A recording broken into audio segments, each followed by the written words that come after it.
America और Iran के दरमियान पायदार जंग बंदी के लिए पाकिस्तान की सिफारती कोशिशें जारी। वफाकी वज़ीर दाखिला मोहसिन नकवी की तेहरान पहुंचने के बाद अपने ईरानी हम मनसब इस्कंदर मोमिनी से मुलाकात। ज़राए के मुताबिक मोहसिन नकवी आला हुकाम से मुलाकातें करके ईरान के रहबर मुअज़्ज़म आयतुल्लाह मुज्तबा ख़ामेनी के लिए वज़ीर आज़म शहबाज शरीफ और फील्ड मार्शल आसिम मुनीर के पैगामात पहुँचाएंगे। ईरान रवानगी से पहले मोहसिन नकवी ने वज़ीर आज़म शहबाज शरीफ से वज़ीर दाखिला की मुलाकात। वज़ीर आज़म ने वज़ीर दाखिला मोहसिन नकवी को मुज़ाकरात के हवाले से खुसूसी हिदायत दी। वज़ीर दाखिला ने किर्गिस्तान में शंघाई ताउन कॉन्फ्रेंस के मौके पर मुख्तलिफ मुलाकातों से आगाह किया। दूसरी जानब अरब मीडिया के ज़राए का कहना है कि मोहसिन नकवी तेहरान में एक मफाहमती याददाश्त तक पहुँचने के तरीक़ों पर बात करेंगे।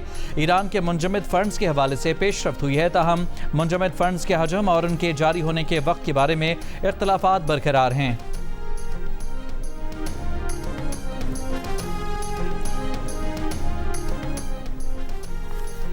अमेरिका और ईरान के एक बार फिर एक दूसरे पर हमले। अमेरिका का गुरूक और जजीरा केशम में रेडार तनसीबात को निशाना बनाने और ईरान के जवाब में कुवैत और बहरीन में अमरीकी फ़ौजी अड्डों को निशाना बनाने का दावा। अमरीकी सेंटकॉम के मुताबिक आबना हुर्मज़ और खलीजी ममालिक की तरफ दागे गए ईरान के 7 में से 6 मिसाइलों को रोक लिया गया। 7वां मिसाइल अपने हदफ तक पहुँच नहीं सका। बहरीन में 5th फ्लीट हेडक्वार्टर को नुकसान पहुँचाने का ईरानी दावा दुरुस्त नहीं। पासदारान इनकलाब ने खबरदार किया है कि अमरीकी कार्रवाइयाँ जारी रहीं तो आबना हुर्मज़ मुकम्मल बंद कर दी जाएगी और इसका जिम्मेदार अमरीका होगा। ईरानी वज़ारत ख़ारजा ने कहा कि बार बार जंगबंदी की खिलाफ वर्जियों से जाहिर होता है कि अमरीका कशीदगी कम करने का कोई इरादा नहीं रखता। लबनानी आर्मी चीफ सरकारी दौरे पर पाकिस्तान के लिए रवाना। खबर एजेंसी के मुताबिक लबनानी army chief field marshal Asim Munir की दावत पर पाकिस्तान का दौरा कर रहे हैं। गिलगित बल्तिस्तान का हुक्मरान कौन होगा, फैसला आज होगा। आम इंतखाबात के लिए वोट डाले जाएंगे। पोलिंग सुबह 8 बजे से शाम 5 बजे तक होगी। पोलिंग स्टेशंस पर अमले और पोलिंग के सामान की तरसील। कानून नाफिज करने वाले इदारे के एहलकारों का मुख्तलिफ इलाकों में flag march. Gilgit Baltistan election commission के तमाम अजला में 1391 पोलिंग स्टेशन कायम कर दिए गए। मजमूई तौर पर 349 पोलिंग स्टेशन हसास और 551 इंतहाई हसास हैं। गिलगित बल्तिस्तान में वोटर्स की तादाद 9,58,480 है। जहाँ पे मर्द जो है यहाँ पे वोट कास्ट के लिए बड़े एक्टिव हैं और तैयार हैं, इसी तरह ख़वातीन भी पुरुमीद हैं। तमाम ख़वातीन को ये कहती हूँ कि वो अपने घरों से बाहर निकलें और अपने वोट का सही तरीके से इस्तेमाल करें। गिलगित बल्तिस्तान की लेडीज़ जो एक पसमानदगी की ज़िंदगी गुजार रही है, ये टाइम है आप निकलें अपने घरों से और एक अच्छे लीडर को चूज़ करें।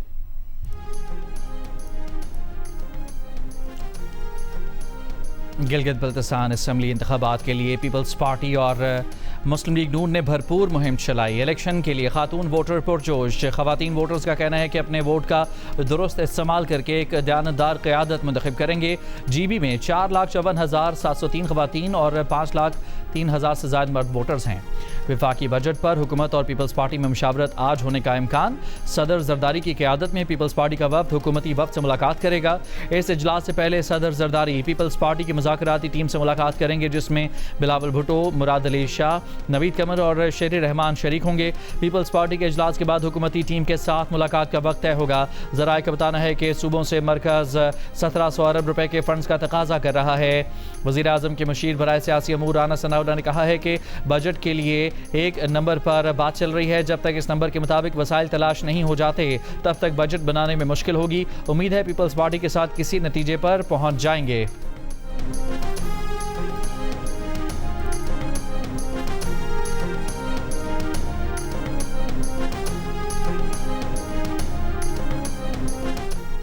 नौ जून को आज़ाद कश्मीर में कलअदम तंजीम के एहतजाज की कॉल। इस्लामाबाद से आज़ाद कश्मीर पहुँचने वाले सिक्योरिटी नफरी जगह जगह तैनात। तमाम हसास इलाकों की security high alert. Internet service शदीद मुतासर। मुजफ्फराबाद, बाग और मीरपुर में पुलिस और सिक्योरिटी एहलकारों का फ्लैग मार्च। कलअदम तंजीम के 72 अफराद गिरफ्तार। असलहा, मवासलाती आलात, मुश्तबा दस्तावेजात बरामद। हुकूमती तर्जुमान के मुताबिक ज़रूरी इक़दाम अवाम की जान माल के तहफ़्फ़ुज़ के लिए उठाए जा रहे हैं। कलअदम तंजीम के एहतजाज की कॉल पर आज़ाद कश्मीर में मामला हालात ज़िंदगी बुरी तरह मुतासर, लोगों ने ज़रूरी अशिया की खरीदारी के लिए बाजारों का रुख कर लिया। मार्केटों और पेट्रोल पंप्स पर गैर मामूली रश। तहरीक तहफ़्फ़ुज़ आईन पाकिस्तान ने अवामी एक्शन कमेटी को कलअदम तंजीम करार देने की मजम्मत कर दी। पाबंदी खत्म करके नतीजा खेज मुज़ाकरात का आगाज़ करने का मुतालबा। तर्जुमान अपोजिशन इत्तेहाद अख़वानज़दा हुसैन यूसुफ़ज़ई ने कहा कि हुकूमत इख्तिलाफी आवाज़ों को सुनने के बजाय ताकत का रास्ता इख्तियार कर रही है। ऐसे अमल से रियासत और अवाम के दरमियान मज़ीद फासले पैदा होंगे।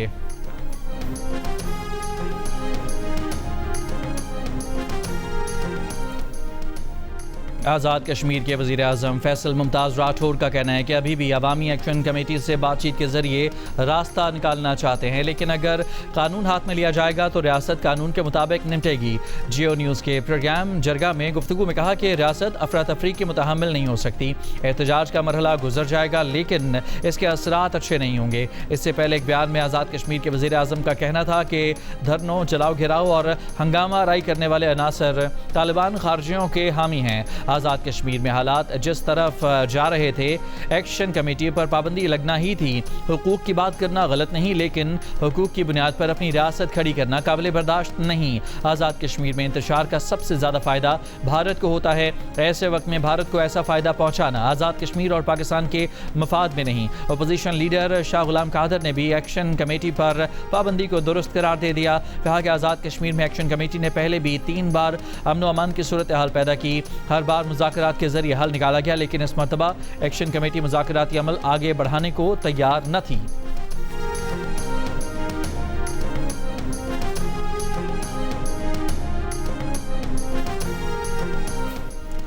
महकमा मौसमियात ने आज से मुल्क के मुख्तलिफ शहरों में हीट वेव का खदशा जाहिर कर दिया। कहा 7 से 12 जून तक हीट वेव की सूरत हाल पैदा हो सकती है। 8 से 12 जून तक कराची में शदीद गर्म मौसम का इम्कान है। दर्जा हरारत 40 से 43 डिग्री सेंटीग्रेड के दरमियान रहने का खदशा है। 7 से 12 जून को सिंध और बलूचिस्तान के चंद अजला में दर्जा हरारत 48 से 51 डिग्री सेंटीग्रेड तक पहुँच सकता है। पंजाब के कई अजला में भी दर्जा हरारत 44 से 48 डिग्री सेंटीग्रेड तक जाने का इम्कान है। खैबर पख्तूनख्वा के मैदानी इलाकों में दर्जा हरारत 41 से 46 डिग्री सेंटीग्रेड तक जा सकता है। शहरी सुबह 10 से शाम 4 बजे तक गैर ज़रूरी तौर पर धूप में निकलने से गुरेज करें। नाजरीन को ताज़ा तरीन सूरत हाल से आगाह करने के लिए जियो न्यूज़ की आबना हुर्मस से कवरेज। आबना हुर्मस दुनिया भर में पेट्रोलियम मसनूआत की तरसील के लिए इंतहाई अहम है। अमरीका और ईरान के दरमियान तनाज़े की अहम वजह भी आबना हुर्मस ही है। आबना हुर्मस को ईरान और ओमान मुश्तरका तौर पर कंट्रोल करते हैं। ईरानी बॉर्डर गार्ड ने ज़ाबल रीजन की मशरकी सरहद पर दरअंदाजी की कोशिश नाकाम बना दी। 6 दहशतगर्द हलाक, बरामद असलहा कब्जे में ले लिया गया। ईरानी national security foreign policy commission के तर्जुमान इब्राहिम रज़ाई का कहना है कि ईरान खित्ते में तवाज़ुन कायम करने के अमल में शामिल है। अब किसी शरारत या बेअमनी पर मज़ीद तहम्मुल का मुज़ाहिरा नहीं किया जाएगा। ईरान के इस अमल से अमरीकियों को कुछ तकलीफ होगी, लेकिन वो धीरे धीरे इसके आदी हो जाएंगे। इसराइली फ़ौज का लबनानी फ़ौजी गाड़ी पर हमला। इसराइली फ़ौज ने लबनानी फ़ौजियों की एक गाड़ी को निशाना बनाया। एक अफसर समेत मुताद्दिद लबनानी फ़ौजी शहीद। ईरान की लबनानी फ़ौज पर इसराइली हमले की मजम्मत। तर्जुमान ईरानी वज़ारत ख़ारजा इस्माइल बक़ाई ने कहा, लबनान और लबनानी फ़ौज पर इसराइल का गिरावना जुर्म और जारहियत का वाज़ेह पैगाम है कि इसराइल लबनान के लिए सलामती, इस्तेहकाम या खुशहाली नहीं चाहता। सहूनी फ़ौज लबनानी शहरियों, फ़ौजियों और मज़ामतकारों को यकसा निशाना बना रही है। इस्माइल बक़ाई ने इसराइली हमले में शहीद अफराद के अहले खाना, लबनानी हुकूमत, फ़ौज और अवाम से ताज़ियत भी की।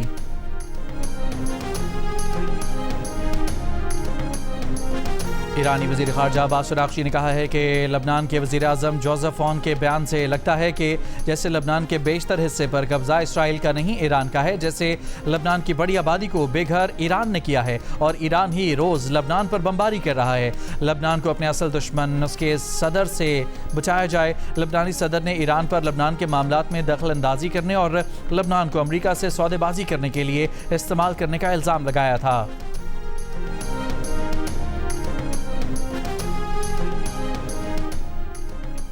सऊदी अरब, कुवैत और बहरीन की ईरान के हमलों की मजम्मत। सऊदी वजारत खारजा ने कहा कि ईरानी हमले इलाकाई और बैनुल-अक़वामी सलामती के लिए ख़तरा हैं। ईरानी हमले अमन की बहाली के लिए की जाने वाली आलमी कोशिशों को नुकसान पहुँचा रहे हैं। कुवैत ने कहा कि ईरान से दागे गए 7 मिसाइलों को नाकाम बनाया, हमले में इंफ्रास्ट्रक्चर को नुकसान पहुँचा। अपनी सलामती खुद मुख्तारी के तहफ़्फ़ुज़ के लिए तमाम ज़रूरी इक़दाम करने का मुकम्मल हक़ रखते हैं। हालिया हमलों को किसी भी जवाज़ के तहत दुरुस्त करार नहीं दिया जा सकता। बहरीन का ईरान से हमले फौरी रोकने और आबनाए हुर्मुज़ बगैर किसी पाबंदी के खोलने का मुतालबा। कहा बहरीन का सब्र व तहम्मुल हरगिज़ कमज़ोरी की अलामत नहीं, मुल्क की सलामती और कौमी मफादात के तहफ़्फ़ुज़ के लिए तमाम जायज़ इक़दाम करेंगे।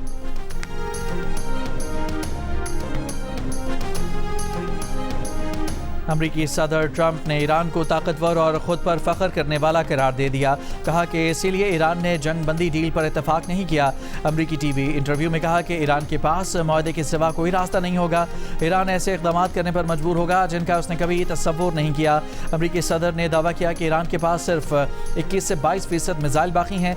आबनाए हुर्मुज़ से बहुत से ऑयल टैंकर गुजरे हैं, तादाद नहीं बताना चाहते। आबनाए हुर्मुज़ की सूरत हाल मामूल पर आने के बाद तेल कीमतें कम हो जाएंगी।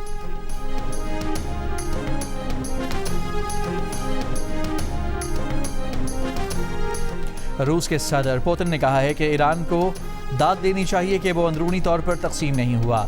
ईरानी सोसाइटी मुसलसल मजबूत हो रही है। ईरानी क़यादत ने आवाम से अपील की थी कि मुल्क के लिए जान कुर्बान करें। 50 लाख ईरानियों ने खुद को पेश कर दिया। ये बात हमें हमेशा याद रखनी चाहिए। रूसी सदर पुतिन का कहना था कि ईरान ने ना तो कभी रूस से असलहा मांगा और ना ही रूस ने ईरान को असलहा दिया।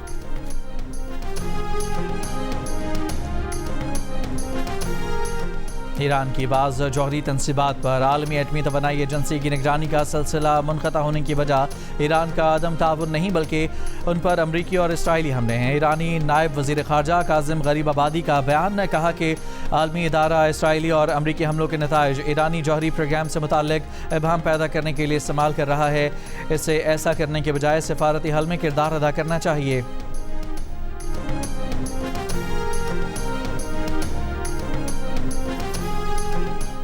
कोयटा के सेंडमन अस्पताल में लेडी डॉक्टर पर तेज़ाब फेंक दिया गया। मुलजिम मुबैना पुलिस मुकाबले में हलाक। लेडी डॉक्टर को एयर एम्बुलेंस से कराची पहुंचा दिया गया। निजी अस्पताल में दाखिल। अस्पताल हुकाम के मुताबिक डॉक्टर महानूर की हालत बेहतर है। तर्जमान बलूचिस्तान हुकूमत का कहना है कि हुकूमत लेडी डॉक्टर के इलाज की मुकम्मल जिम्मेदारी उठा रही है। वाक़े की मुख्तलिफ पहलुओं से तहकीकात जारी हैं। यंग डॉक्टर्स का सेक्रेटरी सेहत के खिलाफ एहतजाज और हंगामा आराई। वज़ीर आला बलूचिस्तान के मुआविन खुसूसी शाहिद रिंद सेक्रेटरी सेहत और DIG कोयटा को प्रेस कॉन्फ्रेंस ना करने दी। तीनों तेज़ाब गर्दी के वाक़े पर ब्रीफिंग दिए बगैर चले गए।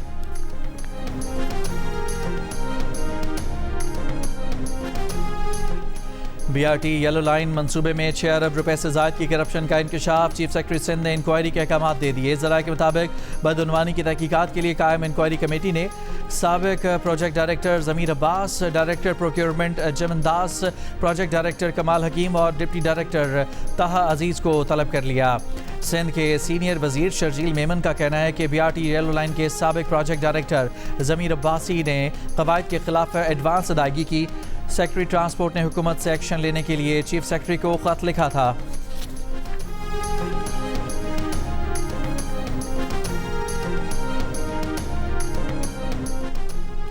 Fixed tax scheme tax net बढ़ाने में अहम पेशरफ्त है।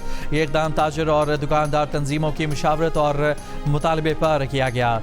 FPCCI के रहनुमा SM तनवीर का सदर ऑल पाकिस्तान अंजुमन ताजरान अजमल बलोच से टेलीफोनिक रब्ता। अजमल बलोच ने कहा कि स्कीम में शामिल दुकानदारों को FBR रजिस्ट्रेशन दुकान के बाहर आवेज़ा करनी होगी। ऑल पाकिस्तान अंजुमन ताजरान सिंध के सदर जावेद कुरैशी ने ताजरों के लिए आसान फिक्स टैक्स स्कीम का ऐलान खुशाइन करार दे दिया। कहा कि मकामी ज़बान में टैक्स रिटर्न फॉर्म की फराहमी ताजर बरादरी का देरीना मुतालबा था। स्कीम से कारोबारी तबके का हुकूमती टैक्स निज़ाम पर एतमाद मज़ीद मजबूत होगा। कराची के जना अस्पताल में रेबीज़ का एक और केस रिपोर्ट। टेस्ट मुस्बत आने के बाद मरीज़ा को उसके घर वाले अपने साथ ले गए हैं। हैदराबाद में कुत्ते के कांटे के शिकार मरीज़ा को जना अस्पताल लाया गया। 35 साल की मरीज़ा में हाइड्रोफोबिया समेत रेबीज़ की दीगर अलामात की तस्दीक हुई थी। रवां साल सिंध में कुत्ते के काटने के 40,000 से ज़्यादा केसेस रिपोर्ट हो चुके, जबकि कराची में अब तक रेबीज़ से 10 अमवात हो चुकी हैं। वालिद से झगड़े के बाद टीटीपी फितना खवारिज में शामिल हुआ। गिरफ्तार खारजी कमांडर उमरदीन उर्फ जज्बा का एतराफ़ी बयान। कहा तमाम खारजी कमांडरों के साथ 60 से 70 अफगानी हैं जिन्होंने अफगानिस्तान से तरबियत ली। उमरदीन ने नौजवानों से खवारिज के झूठे दावों से बचने की अपील कर दी। कहा कि खारजी कमांडर नौजवानों को वर्गलाते हैं। कोहे सुलेमान के इलाके में सीटीडी की कार्रवाई। कलअदम जमात के 2 दहशतगर्द हलाक। सीटीडी तर्जमान के मुताबिक दहशतगर्द तकरीब कारी का मंसूबा बना रहे थे। इलाके में दहशतगर्दों की मौजूदगी की इत्तला पर कार्रवाई की गई।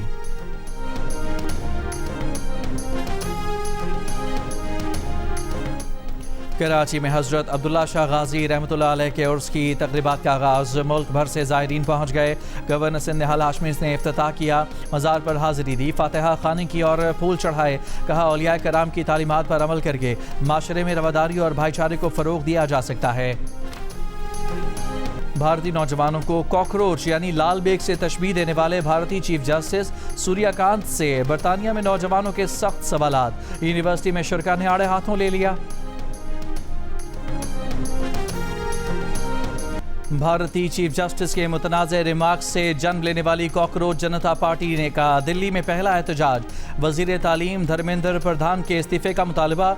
भारतीय मारूफ साइंसदान और समाजी कारकुन सोनम वांगचक की भी एहतजाज में शिरकत। सिक्योरिटी फोर्स की भारी नफरी दिल्ली के हसास मकामात पर तैनात कर दी गई। भारतीय चीफ जस्टिस ने केस की समाअत के दौरान बेरोजगार नौजवानों को कॉकरोच यानी लाल बेग कहा था।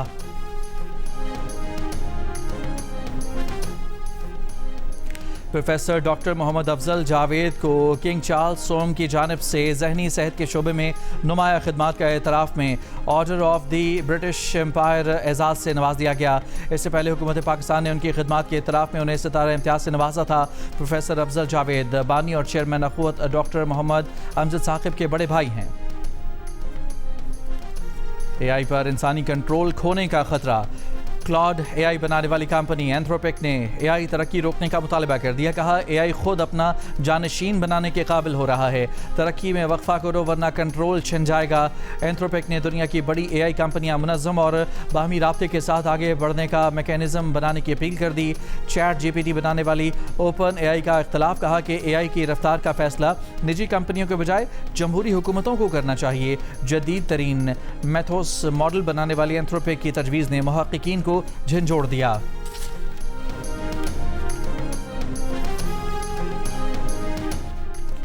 रवा माह शुरू होने वाले फुटबॉल वर्ल्ड कप के लिए अमेरिका ने अब तक ईरान फुटबॉल फेडरेशन के सरबरा मेहदी ताज, टीम मैनेजर और टीम के मीडिया ऑफिसर समेत सिक्योरिटी और वजारत खारजा के अरकान को वीज़े जारी नहीं किए। तुर्की में ईरान के सफारत खाने ने सोशल मीडिया पर अमरीकी रवैये को शदीद तनकीद का निशाना बनाया।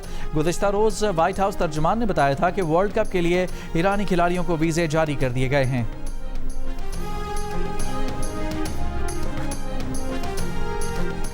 अमरीकी वीज़े मिलने के बाद ईरान की फुटबॉल टीम के खिलाड़ियों और स्टाफ की फुटबॉल वर्ल्ड कप में शिरकत के लिए तुर्की के शहर अंतालिया से मैक्सिको के बेस कैंप रवानगी। खिलाड़ियों को कुरान पाक के साए में रुखसत किया गया। मेगा इवेंट में ईरान की टीम अपने तमाम मैचेस अमरीका में खेलेगी। ग्रुप जी में शामिल ईरानी टीम 15, 21 और 26 जून को न्यूजीलैंड, बेल्जियम और मिस्र के खिलाफ मैदान में उतरेगी।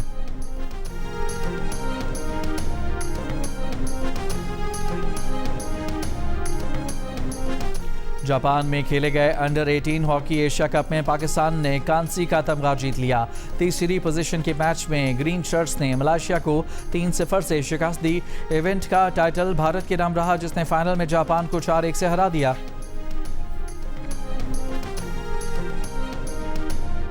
T20 विमेन वर्ल्ड कप के वार्म अप मैच में पाकिस्तान विमेन को श्रीलंका विमेन के खिलाफ 9 विकेटों से शिकस्त। पाकिस्तान विमेन ने पहले बैटिंग करते हुए 8 विकेट पर 168 रन स्कोर किए। कप्तान फातिमा सना ने 37, ओपनर मुनीबा अली ने 36 रन बनाए। श्रीलंका विमेन ने हदफ 19वें ओवर में हासिल कर लिया। कप्तान और ओपनर शमारी अतापतु ने 58 गेंदों पर 94 रन की मैच विनिंग इनिंग खेली। फ्रेंच ओपन टेनिस में विमेन इवेंट का टाइटल 19 साला रूस की मिरा अंद्रेवा ने जीत लिया। उन्होंने फाइनल में पोलैंड की माया चलेंस्का को बासानी 6-3 और 6-2 के स्कोर से मात दे दी। पहली मर्तबा ग्रैंड स्लैम जीतने वाली अंद्रेवा 36 बरस बाद फ्रेंच ओपन टेनिस का टाइटल जीतने वाली सबसे कम उम्र खातून खिलाड़ी भी बन गईं।